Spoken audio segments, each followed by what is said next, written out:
Hey everyone, welcome to another edition of GBTV. I'm Jerry Thompson here with Brad Nelson. And this weekend, Brad is going to Pro Tour champion Jake Van Loonen's wedding. I wasn't cool enough to be invited, so I'm just going to some rinky-dink Grand Prix in Columbus, Ohio. I hope you're proud of yourself. I will. I'm going to dance a lot. Yeah.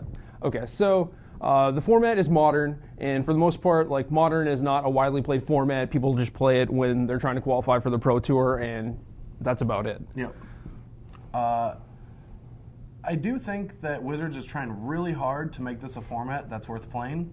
Just looking at Master of the Pearl Trident coming out and adding a new Merfolk Lord, they're bringing back the Shocklands to make the format more accessible. Like, Jerry still has this idea that they're just, you know, going to show them a cake but not let them have a taste of it and not print the Shocklands. Dude, I think it would be awesome if they print like Farseek, Liliana Shade, stuff like that, and then it's just like, yeah, I don't know, what? You know, enjoy your basic swamp. Or they make like a new cycle that's just way worse. Yeah, that they just don't count as basic land times. I think it'd be funny. It'd be the greatest troll of all time. Obviously, people would hate Wizards and they can't do that. But. And yeah, they want to sell products. So they're coming back. They're going to make this format more accessible. I think they're just going to try their hardest to make it a fun format and fix the problems. They're banning everything that's not enjoyable. They're bringing back cards that are.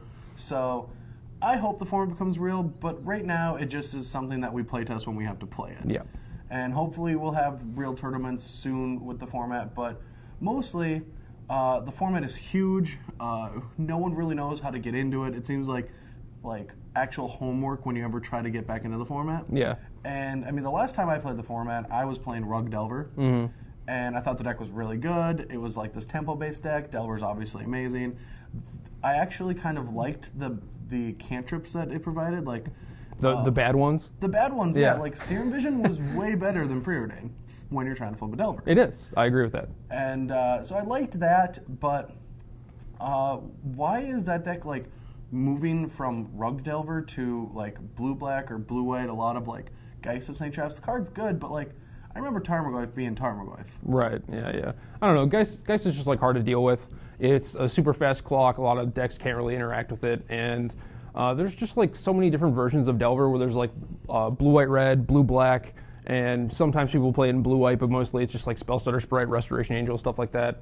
And I don't know, like as far as the blue, white decks, like that's the most popular tempo deck online, and I think maybe it's because it just overlaps with a lot of your standard cards. You don't really have to buy much. You just get like one Hallowed Fountain, you have some fetch lands, and like some Vendilion clicks, and like, oh, you have a deck.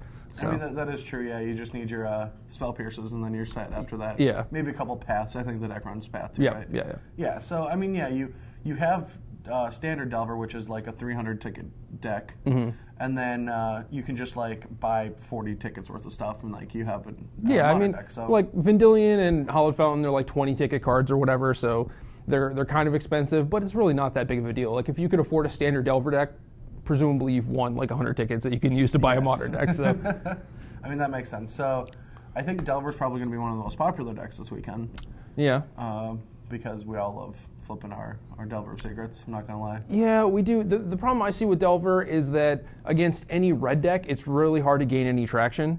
You know, like if you play, like, for example, blue-black Delver against blue-white-red Delver, they just get to like Bolt and Helix and Snapcaster Bolt, and all your guys have like, you know, 1 or 2 toughness. You just can't ever really get anything going. So that's kind of what I fear. And like even playing the mirror matches is pretty miserable because it's just like, oh, I play a guy, all right, I kill that, all right, play a guy, kill that. You know, it's like very nutrition based. Yeah, it is, and the game just like go on, and it's like you're not really winning by your own merit. You know, it's just like, oh, who top decks better, like on turn 13 or whatever. So.